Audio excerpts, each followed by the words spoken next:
report to the 5-star generals. Here's the latest intel for October 31st. And it's all about the China-US meeting in Busan. The official results are out. The 24% tariffs will stay suspended. The tariffs on fentanyl are cut by 10%. Soybean trade will be expanded.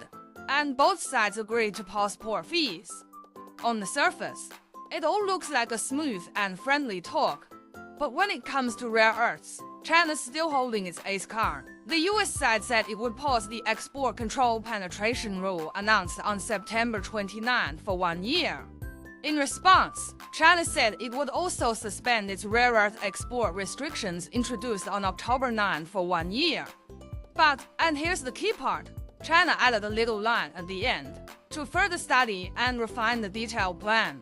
That basically means China's leaving itself room to maneuver. Whether controls get tighter or looser later on will depend on how things play out, and the initiative still lies in China's hands. This move isn't new either. Remember back in May, after the Geneva talks, China announced a pause on non-tariff countermeasures, and Washington thought that meant medium and heavy rare earths were also being loosened up. But it wasn't until late June that they managed to reach a temporary deal, and by October, China had tightened controls again. So this Busan meeting is really just the beginning. And make no mistake, China's not giving up its rare earth trump card that easily. Second piece of intel. As soon as the results of the China-US consultations in Kuala Lumpur were announced, two unlucky allies, the Netherlands and South Korea, were completely dumbfounded. These two had been Washington's most loyal followers, always rushing to the front lines for the US. But now they've been sold out. Clean and simple. According to the agreement, the United States will suspend 50% of its export control penetration rule and pause the Section 301 investigation into China's shipbuilding industry, both for 1 year. In return, China will suspend its corresponding countermeasures for the same period. Here's the irony. The Netherlands, following America's lead, confiscated assets belonging to Chinese companies. South Korea was even more proactive. It pushed Washington to start the 301 investigation. But when China struck back, it sanctioned the US subsidiaries of major South Korean shipbuilders, so waited for Washington to step in and support them. But instead, the US took its gains, cut a deal with China, and walked away, leaving the Netherlands and South Korea completely sidelined. In the end, being America's ally turned out to be worse than being its rival. They got sold out, and still helped to count the profits for the one who sold them out. Third piece of intel. After wrapping up his meetings, Donald Trump rushed back to the United States, because two major battles are waiting for him at home. The first one is a potential military operation against Venezuela. U.S. aircraft carriers and B-1B bombers are already in position. The closest one is just over 30 kilometers from Venezuelan territory. Senior military officials have been ordered to sign confidentiality agreements while abroad, and even members of Congress have no idea what the exact plan is.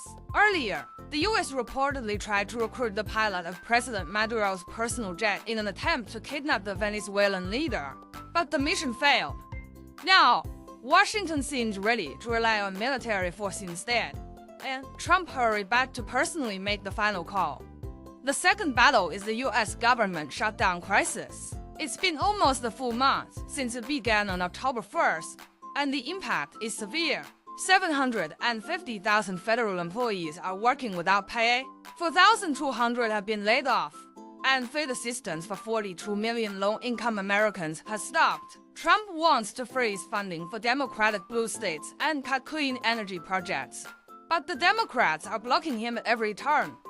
He has to get back and apply pressure fast, or else the midterm elections could turn into a political disaster for him. Fourth piece of intel.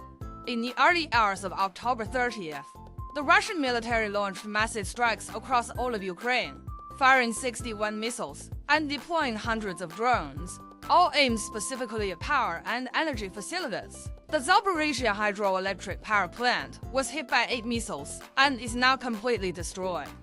The thermal power stations in Venezuela and Lviv were also bombed repeatedly. while large areas of Kyiv have been left without electricity and running water. This marks the third large-scale bombardment of Ukraine in October alone.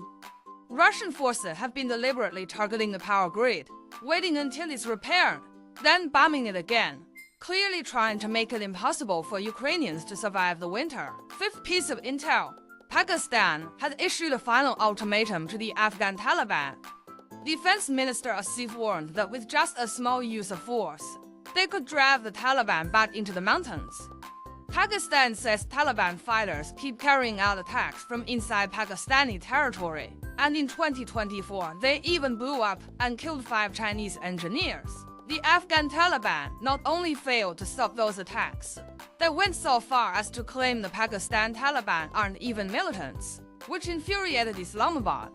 What made things worse was that the Afghan Taliban recently visited India and upgraded ties with Islamabad's longtime rival. Now Pakistan has run out of patience.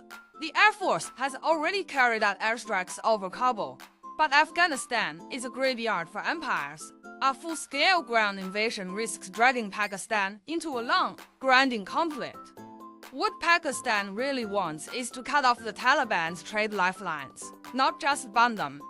Choking their logistics and money flows would be far more effective than bombing alone. Sixth piece of intel: Pakistan just released an Air Force promo video featuring a J-35.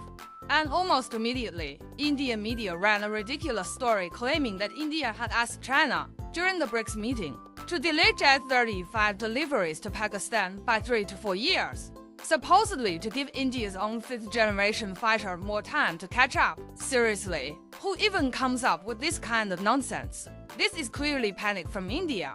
After losing in past aerial battles, they're now afraid that Pakistan with the J-35 will be even harder to beat. So what do? Spread rumors to boost morale. In reality, India has very few options. They're stockpiling weapons from Russia. They've inspected the 117S engine production line, want to upgrade their Su-30s, spent $1 billion but can't even get 300 F-37M missiles. And for a supposed 300-kilometer range deterrent, they had to spend another $1.1 billion topping up S-400MO. India hasn't even fielded a domestically produced 5th-generation fighter yet. And now they're trying to pressure China to delay the J-35 for Pakistan. It's pure self-deception. Bottom line, this is India's fear of the J-35 and their own uncertainty about the future of their Air Force.